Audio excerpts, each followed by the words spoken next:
Assalamualaikum warahmatullahi taala wabarakatuh.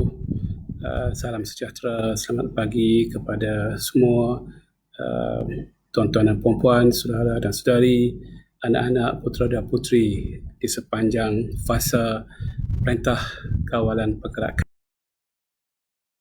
sesi pagi ini, dan banyak lagi sesi yang ditawarkan oleh ramai pihak dan orang individu akan memberikan sedikit pengetahuan yang berguna, berfaedah untuk kita mengisi uh, tabung minda kita supaya penuh dan melimpah-limpah, sehingga kita bersedia menjadi manusia yang baru selepas PKP ini, dengan idea, perspektif, cara fikir, cara lihat, cara pandang, dan juga cara kita membawa diri kita bekerja menguruskan masa dengan lebih baik lagi setelah kita melepasi satu era yang cukup memerlukan disiplin diri sendiri dan bukan dipantau oleh mana-mana pihak dan organisasi.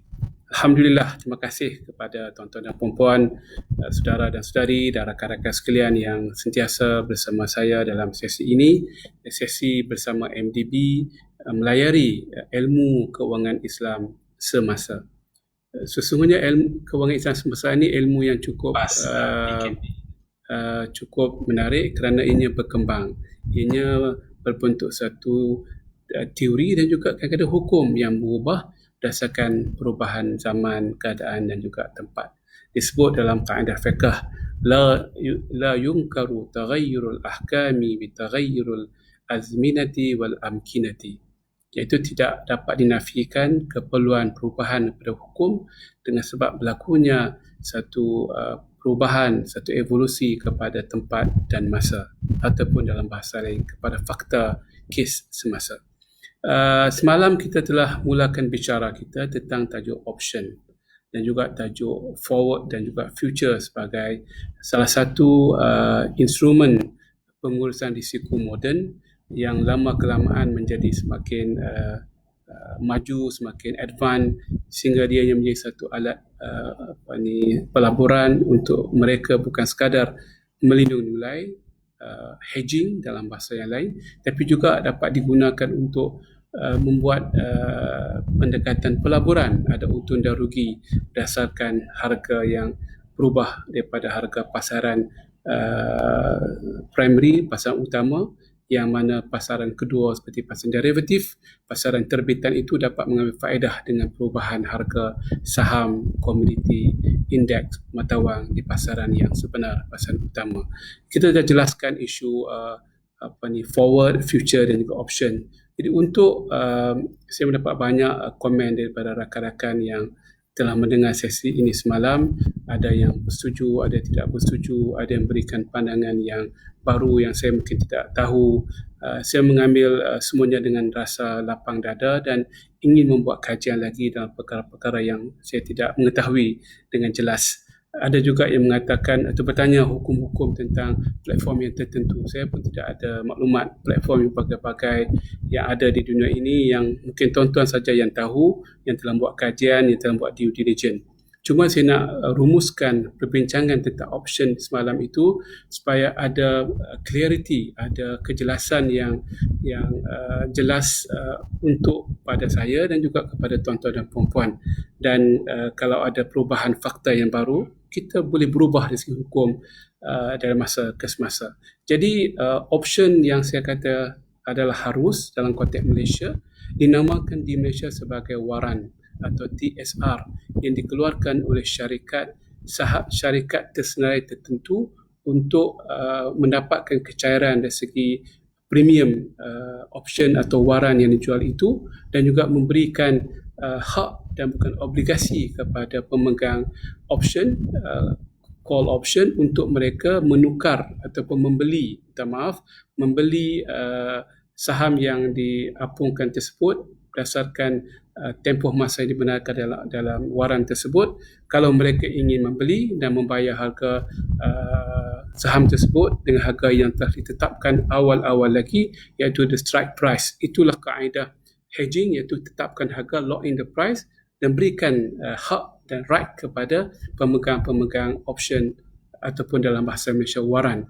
Waran ini ada satu konsep di Malaysia, dan fatwa saya selama inilah merujuk kepada waran atau option yang dikeluarkan oleh sebuah syarikat tersenarai untuk memberikan peluang hak kepada orang tertentu memiliki saham dalam tempoh yang tertentu, dan itu akan mengurangkan pemegang saham yang sedia ada, akan dilute the shareholding of the existing shareholder.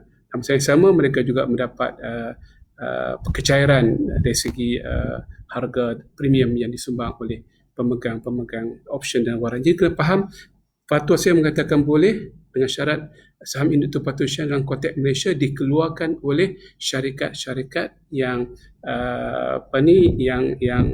mempunyai senarai di Bursa Malaysia, kerana mereka adalah real dan mereka memberikan hak yang dinamakan hak mali, dan segi syariah juga. Hak mali ini hak keuangan dalam bahasa Malaysia, hakun maliyun. Hak mali ini adalah ada kehartaannya bila mana ianya dikeluarkan dan disebahkan kepada syarikat dan saham yang benar-benar ada dalam sebuah exchange yang boleh memberikan peluang kepada pemegang option atau waran menukar atau membeli saham tersebut di masa hadapan. Maka berlakulah satu nilai rantaian atau value chain yang boleh membolehkan pemegang-pemegang waran atau option, kalau kita nak gunakan perkataan option, untuk membeli saham tersebut. Adapun mana-mana option yang tidak dikeluarkan oleh mana-mana syarikat tersenarai atau yang tidak memberikan hak kepada pemegang option untuk membeli saham tertentu yang tidak boleh buat, itu bukanlah satu option atau waran yang patuh syariah, kerana ia tidak cukup syarat hak mali, iaitu hak kewangan yang disandarkan kepada kebolehan untuk membeli saham yang sebenar dalam pasaran utama atau pasaran primary. Jadi itulah pandangan saya setakat ini. Namun saya telah diberitahu bahawa di Amerika Syarikat ada juga option yang dikeluarkan oleh pihak ketiga yang memberikan rights atau hak kepada pembeli option untuk mereka membeli saham yang sebenar, dengan syarat broker itu broker yang mempunyai kelulusan ataupun lisen, mendapat lisen daripada pihak penyelia bursa untuk menjadi broker kepada syarikat tersenarai mengeluarkan saham untuk mengeluarkan option untuk dilangani oleh pelabur-pelabur. Saya rasa kalau itulah keadaannya, saya mengambil pendekatan akan tidak menggunakan hukum lagi kepada option yang bentuk sedemikian, sehingga saya dapat bukti bahawa benar-benar ini merupakan satu kaedah perundangan di mana diberitahu, dan juga saya membaca pendekatan Amerika Syarikat untuk tidak membenarkan waran atau option dikeluarkan oleh syarikat untuk mengelakkan manipulasi, kerana syarikat tertentu boleh mengeluarkan waran dengan harga yang berbagai-bagai yang akan memberikan implikasi kepada perakaunan, kepada nilai tambah, kepada market value, market cap. Mungkin ada logiknya dari segi pengurusan risiko, pengurusan corporate if you like. Jadi saya akan memerhati dan akan buat kajian kepada option yang dikeluarkan oleh pihak ketiga yang sama bentuknya dengan waran, di mana ada hak untuk menukar atau membeli saham di pasaran yang sebenar. Jadi kesimpulannya, mana-mana option yang tidak ada hak untuk menukar pada saham yang biasa, itu tidak patuh syariah, malah lebih mirip kepada satu amalan perjudian atau betting, di mana kita meletakkan satu jumlah wang dan wang itu akan mendapat keuntungan atau kerugian berdasarkan perubahan harga saham sebenar di pasaran utama. Jadi tidak ada langsung peluang kepada pembeli option untuk mereka mendapat saham utama. Kalau mereka nak pun, mereka tidak akan dapat, sebab broker yang ada yang dealing dengan mereka adalah mereka yang tidak dilesenkan oleh pihak Amerika Syarikat. Dan kita kena pastikan bila kita berurusan dengan broker ini ada dua berbagai kategori.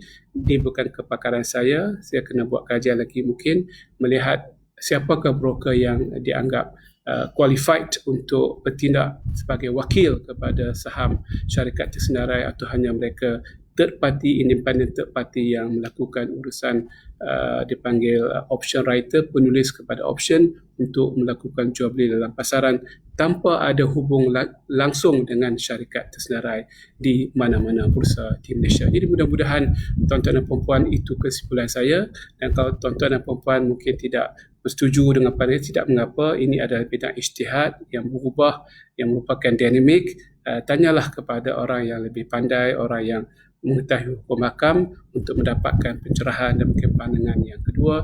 Tidak salah, dan PM saya kalau ada maklumat-maklumat yang baru, mana-mana ulama sarjana penulisan buku, artikel ataupun dalam audio visual yang mengatakan option itu ada berbagai bentuk yang mungkin membawa kepada satu perkara yang baru dalam perspektif kita. Cukup sekadar itu untuk option. Mudah-mudahan ianya memberikan satu kesimpulan yang padu dan jitu pada pandangan saya, pandangan Muhammad Daud Bakar dalam konteks ini. Terima kasih kepada saudara semuanya sekali, tuan-tuan dan puan-puan, Muhammad Waqiuddin, Aminuddin, Hafiz, Muhammad Azizi, Akmal, Azhari, Fawaz, Ustaz Fawaz. Terima kasih Ustaz yang sentiasa menyokong saya, memberikan ilmu pada masyarakat. Saya banyak belajar dengan Ustaz Fawaz juga bersama dengan masyarakat. Tidak pernah tahu letihnya untuk bersama dengan masyarakat menyampaikan ilmu. Dr. Wan, Nur Sufiza, rakan saya di Cambridge, Zul Penang dan ramai lagi kawan-kawan semua. Terima kasih. Stay tune dengan saya dan bantu saya untuk share maklumat ini atau post ini kepada rakan-rakan, dan like dan komen untuk menyemarakkan lagi semangat kita mencari ilmu yang berdata dan insya-Allah berfakta. Kita akan beralih dalam masa 20 minit lagi kepada banyak lagi isu, dan saya akan sentuh sedikit demi sedikit in between dalam perjalanan kita ini. Kalau ada apa isu yang nak ditanya, silakan. Mungkin saya akan menjawab semasa perbincangan atau selepas berakhirnya 30 minit nanti. Mudah-mudahan dengan izin Allah kita dapat merongkai kesulitan, ikatan yang tersimpul selama ini dalam ilmu dan dalam ilmu dan juga teori ilmu muamalah dan agama Islam itu sendiri. Kita mula dengan intraday dulu. Intraday ini satu soalan yang famous, yang panas juga dalam sesi lepas. Saya tak menjawab, saya hanya biarkan dulu. Masa belum sampai, kita cross the bridge when we reach the bridge. Jadi kita tak boleh seberang sungai, jambatan, tanpa ada jambatan sampai sungai, kita seberang. Itu dalam bahasa pepatah orang putih lah. We cross the bridge when we arrive at the bridge. Jadi masa dah sampai sungai depan kita, kita kena buat jambatan, kita akan lintas. Intraday satu konsep yang menarik, iaitu kita membeli dan menjual saham dalam masa yang cepat. Intraday itu dalam satu hari, tapi kadang-kadang tak satu hari pun. Kita beli pukul 9 pagi, pukul 9.20 ada berita yang baik, harga saham naik, atau berita yang buruk diturun, tak apalah. Bila naik kita jual, jadi dapat untung. Adakah keuntungan itu keuntungan yang sah, yang sahih, yang valid, yang boleh dianggap sebagai keuntungan yang patuh syariah? Jadi malangnya dalam konteks ini ramai juga para sarjana Islam, para pakar ekonomi Islam mengatakan tak boleh. Ini merupakan satu spekulasi yang tidak ada asas agama untuk mendapatkan keuntungan yang patuh syariah. Saya tanya mereka dalam banyak seminar dan konferen, kalau begitu, apakah tempoh minimal yang diletakkan oleh syariah? Mereka tidak boleh menjawab saya. Saya kata agama kita ni tidak boleh bercakap tanpa dalil. Okay? Pandangan kita mesti ada berdalil. Selama tidak ada dalil yang mengatakan haram, hukumnya adalah harus. Al-aslu fil asya'i al-ibahah. Bagi saya, pandangan saya dalam banyak penulisan dan juga ceramah dan juga kuliah-kuliah dan juga konferen yang saya hadiri, saya mengatakan intraday adalah patuh syariah ataupun capital gain, keuntungan penjualan saham itu dalam tempoh yang dekat, kurang satu hari pun, walaupun few minutes, few second, adalah patuh syariah. Kerana ini dalil saya. Walaupun hukum asalnya boleh, saya berikan dalil saya mengatakan bahawa pemegang atau pembeli saham tersebut atau pemegang saham tersebut, pembelilah dia beli, dia jual. Kalau ada pemegang tu, dia pegang dah lama. Dia membeli pukul 9 pagi ABC Company dengan harga RM10. Pukul 10 pagi ada berita baik ke macam apa pun berlaku atas dunia, atau sebaliknya berita buruk tapi untuk membeli alat perubatan COVID contohnya, harga naik, instrumen ventilatornya, instrumen testing kitnya, pakaian nurse dan doktor. Jadi dia buat perkara tersebut, berlaku krisis dunia, harga naik daripada RM10 jadi katakan RM15 ataupun RM20 ataupun RM100, dijual, dia dapat untung. Itu adalah untung yang patut, kerana beliau ini, siapa saya beliau itu, dia mengambil risiko. Dia mengambil risiko dengan membeli pukul 9 pagi, kerana risiko harga akan naik atau harga akan turun. Dia akan rugi mungkin. Dalam syariah dan hadis, al-kharaju bid-dhaman. Untung itu berdasarkan liability. Dan Nabi telah, mana-mana kita mengambil liability, risiko, kita berhak kepada keuntungan. Walaupun kita mengambil risiko dalam masa 1 minit atau kurang, apatah lagi 1 hari dan seumpamanya.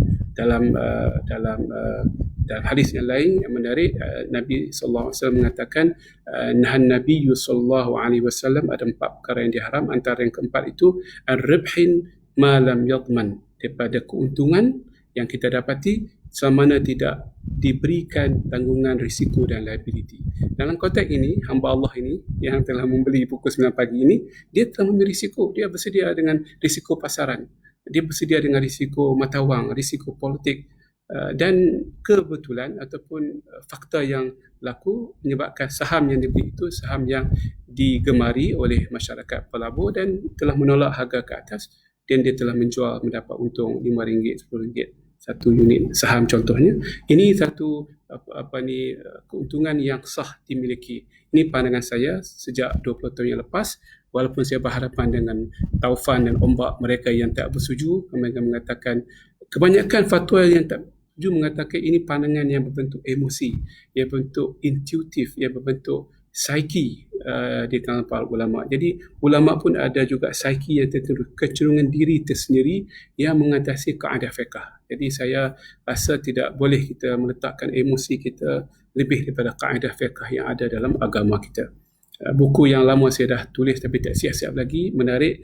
Mungkin masa depan siap kot, ataupun dalam masa PKP ini boleh semak balik dan rujuk balik buku ini. Namanya The Psyche of the Fatwa, iaitu kecenderungan manusia dalam mengeluarkan fatwa. Setelah menyelidik banyak buku-buku fatwa, I'lam Waqi'in, Ibn Qayyim, buku Turuh Hukmiyah, Adabul Mufti wal Ifta, dan macam-macam lagi, untuk mengeluarkan, dalam mengeluarkan fatwa mesti ada kecenderungan tertentu manusia, dan bagaimana kita dapat mengenal pasti apakah kecenderungan tersebut yang tidak ada kaitan dengan syariah. Itu satu buku yang saya rasa berbentuk sosiologi, berbentuk psikologi yang menarik untuk diperhatikan. Dan ulama memberitahu, memberi amaran, jangan peribadi kamu, sikap kamu, pendidikan kamu, sama ada politik, ekonomi, sosial, masyarakat, tempat lahir kita, tempat pelajaran kita, memberikan influence pada fatwa. Fatwa kena fatwa yang abstrak, bebas daripada segala faktor sekeliling kita, walaupun susah. Jadi kita nak keluarkan apa yang susah itu dalam buku ini. Jadi sabar ya, buku itu saya rasa agak menarik dari segi ilmu sosiologinya. Kemudian habis intraday, short sale. Short sale ini adalah satu perkara yang mana kita menjual sebelum kita membeli, sebelum kita ada ownership. Kita menjual sebelum kita ada pemilikan barang tersebut, rumah ke, mata wang ke, saham ke, atau sebagainya. Ini dalam konteks mata wang tak boleh lah. Jadi itu memang konsep yang jelas, iaitu riba, mesti jual berdasarkan spot, secara serentak. Tapi saham bukan mata wang, bukan barang riba. Dia bukannya barang-barang yang ada hukum riba, iaitu 6 kategori dalam hadis. Cuma konsep syariah adalah konsep mana Nabi SAW memberitahu, la tabi' ma laisa indak, jangan kamu menjual apa yang kamu tidak ada atau miliki. Jadi hadis itu hadis yang sahih dalam banyak kitab-kitab sunan yang merupakan kaedah yang besar, di mana kita tidak boleh menjual apa yang kita belum ada. Itu konsep short sale yang merupakan pandangan banyak manfaat Islami di peringkat dunia dan juga di Malaysia. Cuma di Malaysia, dan saya akan kupas sikit yang berlaku di Timur Tengah kebelakangan ini, di Malaysia kita mengharamkan short sale sejak 1990-an lagi waktu adanya penasihat syariah, tetapi lepas itu dibenarkan short sale, dinamakan sebagai regulated short sale, iaitu dibenarkan kepada orang-orang tertentu sahaja yang mempunyai kemampuan kewangan yang kuat untuk mereka terlibat dalam penjualan singkat ini. Short sale itu penjualan singkat di mana mereka boleh menjual katakan saham Telekom, mereka tak ada saham Telekom dengan harapan harga akan naik, harga akan turun, minta maaf, dan mereka akan beli dengan harga yang murah dan mendapat untung dengan harga yang di masa sekarang. Mereka jual katakan saham Telekom dengan harga RM10, mereka predict bahawa pasar akan turun kepada RM8 dan mereka dapat untung RM2 per share contohnya. Jadi itu pemikiran orang yang melakukan short sale.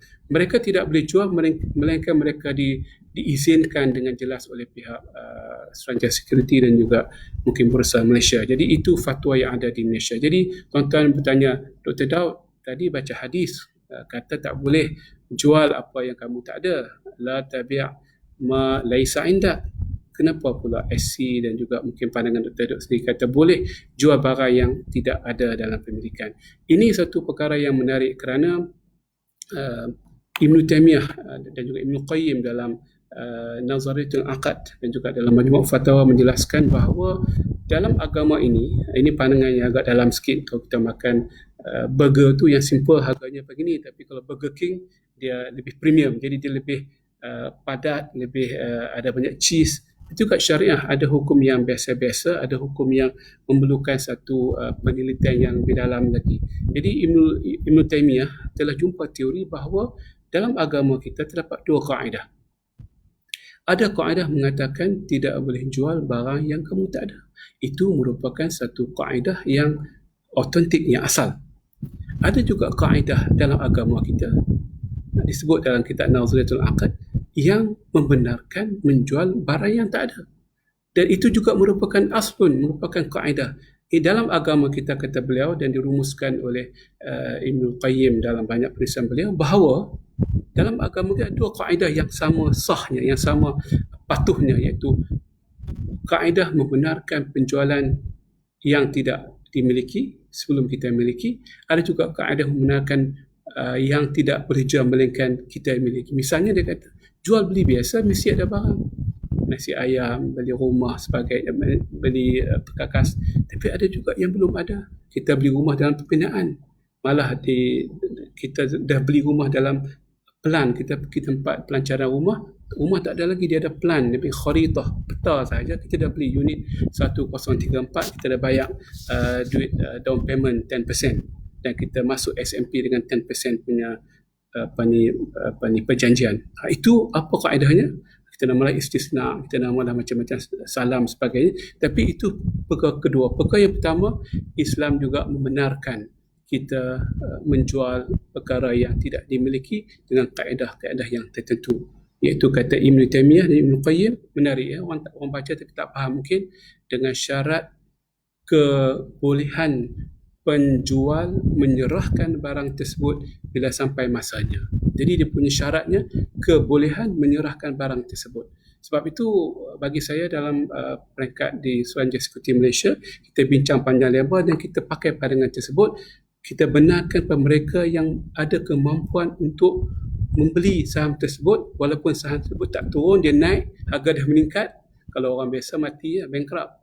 Dia dah jual dengan harga RM10, dengan harapan pasaran turun RM8, tiba-tiba pasar naik kepada RM15. Dia rugi dan dia tidak ada modal yang banyak untuk dapat daripada pasaran luar.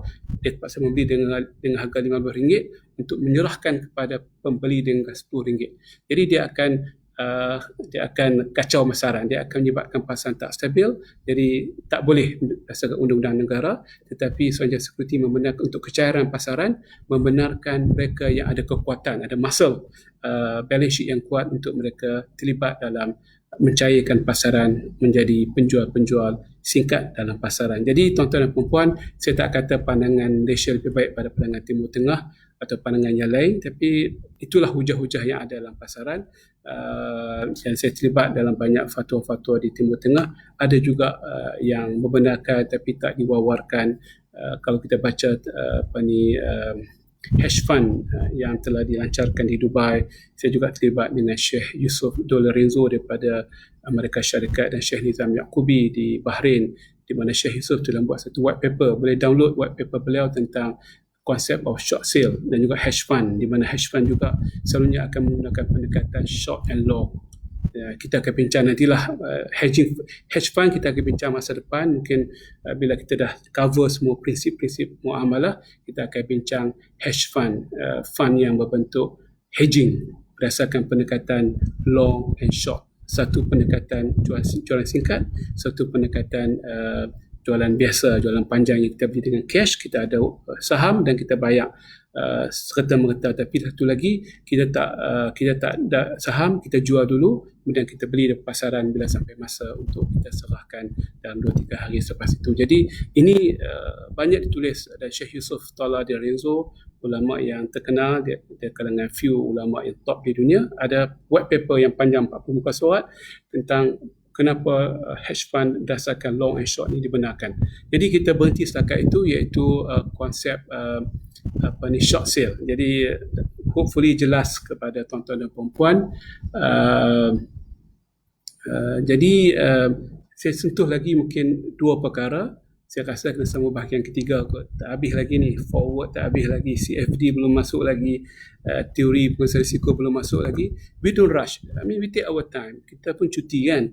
Kita dah kerja sangat, jadi ini masa untuk kita sembang-sembang minda, untuk kita ceria-ceriakan hidup kita dengan ilmu yang sebenarnya segar dan sentiasa rejuvenating, dengan syarat kita positif, minda kita tak tertutup, minda kita terbuka, minda kita basah boleh menyerap maklumat baru. Tapi kalau kita datang dengan narrow minded, ini pandangan aku, ini pandangan syekh aku, ini pandangan mazhab aku, ini pandangan apa yang aku belajar, jadi susahlah. Jadi tak boleh, kita kena saya pun banyak berubah, dulu begini, sekarang begini. Dan Imam Syafi'i pun dalam masa umur yang pendek berubah 2 kali. Malah bila sampai ke Mesir, dia telah mengubah hampir 99% pandangannya di Baghdad. Jadi kita bayangkan, itu umur dalam 40 tahun. Tapi kalau hidup zaman sekarang ni, apa bentuk fatwa beliau rahmatullahi alaihi. Itulah manusia yang dinamik. Dan saya sebutkan selalu bahawa agama kita, syariah, tidak diberikan pasang siap. Salah pada mereka yang menganggap syariah diturunkan dengan pasang siap. Rumah dah siap. Tak. Allah beri bahan mentah. Apa nak jadikan bumbung, jadikan tiang, rukun agamanya apa, rukun imannya apa, rukun-rukun kehidupan apa. Rukun kehidupan kita jangan bincang. Ilmu, kebendaan, harta, rukun ekonomi, sosial, itu kena pasang. Kita yang kena pasangkan berdasarkan cuaca, berdasarkan iklim kita. Rumah di pantai berbeza dengan rumah di bukit, rumah di padang pasir berbeza dengan rumah di kawasan hijau misalnya. Jadi syariah itu bentuknya begitu, tapi bahan mentah sama. Tak boleh berubah. Rukun imannya, rukun Islamnya, rukun ihsannya, rukun kehidupannya, rukun adabnya, rukun keibubapaan, kejiranannya dah tetap. Itu cara kita meletakkan dalam kerangka kehidupan, itu perlu mesti berubah. Jadi kalau kita duk fikir syariah itu tetap dan pasang siap, komplit dalam al-yawm akmaltu lakum dinakum, itu dari segi kaedahnya dan juga bahan mentah. Bahan mentah ni satu isu usul fiqh yang kita nak bincang panjang lebar.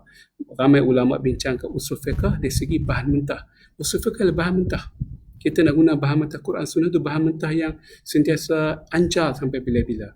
Dan there's no secret kenapa syariah itu relevan sepanjang masa, kerana dia bukan pasang siap. Itulah resepinya kenapa syariah itu sentiasa evergreen, kerana dia bukan pasang siap. Dia dipasang berdasarkan keperluan zaman, berdasarkan bahan mentah yang diberikan oleh Allah Subhanahu Wa Taala. Bahan mentah bukan manusia, bahan mentah daripada Allah Subhanahu. Malah hidup kita pun bahan mentah bukan kita buat. Besi, logam, kelapa sawit, getah, benih padi, genom, sebagainya bukan kita. Itu DNA Allah Subhanahu Wa Taala. Tanah itu pun dia punya bahan galian pun bahan galian, ataupun bahan dia punya mineral itu pun adalah ciptaan Allah. Kalau kurang sikit tak keluar hasil. Naik pokok, buah semua jadi kemetut habis. Jadi itu bukan bahan mentah Allah. Cukup air, disebut Al-Quran, cukup tanah galian, cukup cuaca, barulah keluar tanaman yang baik. Syariah juga begitu. Diperlukan kepada air, baja dan sebagainya. Alhamdulillah tuan-tuan, saya akan akhiri dengan Satu saja arbitrage, mudah dan ringkas. Kemudian kita buka tengok soalan-soalan daripada tuan-tuan. Arbitrage satu perkara yang again menjadi perbincangan di kalangan sebahagian ulama dan juga para ekonomi Islam. Ada yang kata boleh, ada yang tak boleh. Macam inilah arbitrage. Contohnya begini, kita membeli telur ayam. Saya kampung saya di Simpang Kuala Ustaz, kan?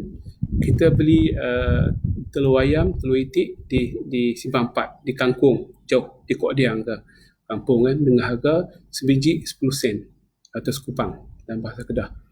Kemudian kita jual di Al-Ustaz, kita ambil lori, kita bawa pergi Al-Ustaz, kita jual dengan harga sebiji 3 kupang, 30 sen. Atau kita beli kelapa lah. Kita beli kelapa sebiji 5 kupang, 50 sen, kita jual di Kuala Lumpur apa, RM2 dah sekarang kelapa, kan. Ataupun harum manis di Perlis, kita beli sekilo dalam RM10, RM20, paling mahal pun di Kuala Lumpur sekarang RM30 musim harum manis sekarang ni. Itu arbitrage. Kita mengambil kesempatan dari dua pasar berbeza, kita membeli dengan murah dan kita menjual dengan harga yang mahal. Jadi ada ulama mengatakan dan juga pakar ini tak boleh. Ini tidak adil sebab ini memberikan kita satu teori kapitalis. Tidak, ini bukan teori kapitalis. Ini teori ekonomi yang sebenar dengan syarat kita membeli dengan harga yang pasarannya di tempat itu dan kita membawa kepada di Kuala Lumpur. Kerana kalau tidak berlaku arbitrage, lambakan hasil akan berlaku di kampung-kampung yang tidak ada hasil sama sekali. Zaman dulu kelapa tak ada harga sebab orang Kuala Lumpur tak minum air nyok, tak minum air kelapa. Betul juga dengan telur, dengan bahan-bahan mentah. Itu merupakan hukum alam. Kita, dan tidak salah kita melakukan arbitrage. Yang tak boleh, tuan-tuan dan puan-puan, hadis banyak disebutkan ialah kita organize arbitrage. Kita buat satu komplot, kita paksa harga. We press the price dekat kampung, harga tak meningkat, bukan harga sebenar, mereka rugi di pelangkat kampung. Jadi kalau kita melihat itu merupakan satu perkara yang tidak boleh kita boleh organize, iaitu kita telah melakukan tindakan memaksakan harga kepada suatu pasaran. Arbitrage satu perkara yang biasa berlaku dalam masyarakat yang tidak boleh kita anggap sebagai negatif, melainkan ada unsur-unsur penindasan, unsur yang tidak memberikan kesejahteraan kepada semua pihak. Kerana yang beli kelapa di kampung, mereka ada kos lori, pengangkutan, insurans, minyak, dan mereka akan membawa di Kuala Lumpur, dan ada risiko akan busuk dan sebagainya. Jadi berbagai-bagai pecah dan sebagainya. Jadi itulah satu teori yang saya rasakan perlu diapungkan, dan arbitrage dalam bentuk yang natural adalah dibenarkan oleh syariah. Kita membeli saham, ini bukan pasal saham, ini komoditi mungkin. Kita membeli koko di tengah laut, tengah hutan di Ghana dengan harga satu tan katakan RM10. Bila masuk dalam kapal harganya menjadi RM100, bila sampai ke China menjadi harga RM1,000 setan. Betul juga arang batu. Saya buat kajian arang batu di Kalimantan, menarik ya. Waktu keluar daripada tanah tu, di atas pit dia tu, tempat dia buat simpan sebelah Lombok itu, harganya satu tan dalam $1 je. Bila masuk ke atas lori, dia jadi $10. Bila sampai ke jeti, dia $100. Bila masuk ke dalam mothership untuk ke Jepun, Korea dan juga China, jadi $1,000 satu tan contohnya. Jadi itulah yang merupakan sistem yang berlaku dalam dunia, yang mana setiap peringkat ada risiko. Dengan syarat kita ambil risiko, kita menjadi peniaga yang sebenar, dan ini tidak ada masalah dalam pasaran komoditi melakukan arbitrage yang tidak diorganize. Bila mana berlaku organize tersusun, banyak ahli mengatakan tidak boleh, kita tunggu kat kampung tu, dia tak benarkan dia pergi ke bandar. Nak pergi ke bandar, ikut aku. Ya, itu tak boleh. Jadi ada nak jual harum manis, zaman sekarang tak perlulah kita pakai lori, kita pakai delivery, kita boleh order sekarang ni. Jadi dapat poster kata nak order harum manis, order saja, sekilo RM30, campur delivery, free. Jadi itu sudah menjadi satu sistem yang sudah bergerak, tapi jangan kita menganggap arbitrage satu perkara yang tidak boleh dalam syariah, dengan syarat ini merupakan natural. Jadi tuan-tuan dan puan-puan, saya dah bercakap tentang short sale, intraday option sebagai rumusan di awal bicara tadi, dan juga arbitrage. Besok kita akan sambung speculation, dan kita sambung forward forex, dan juga future. Bagaimana nak menjadikan future patuh syariah, sebab future satu pasaran yang perlu ada versi syariah, kerana penting untuk urus nilai ataupun lindung nilai dan juga pengurusan risiko dan juga swap. Ada 4 lagi perkara yang berbaki. CFD kelima, dan terakhir sekali saya kena rumuskan pandangan peribadi saya tentang pengurusan risiko yang merupakan terpinggir dalam pengajian syariah pada hari ini. Saya melihat banyak buku-buku teks di universiti bila bincang bab risiko sama ada kewangan Islam, finance, ekonomi, syariah, undang-undang, terhad dengan takrifan klasik di zaman-zaman 6, 7, 8 Hijriyah, yang pada hari ini risiko merupakan perkara yang baru, perkara yang hidup di kanan dan kiri kita. Kita langkah saja kaki, ada risiko alam sekitar, risiko pasaran, risiko undang-undang dan sebagainya. Jadi tuan-tuan dan puan-puan, cukup sekadar itu. Izinkan saya untuk melihat apa persoalan yang boleh saya komen. Terima kasih sekali lagi kepada tuan-tuan yang bersama saya dalam sesi ini. Okey.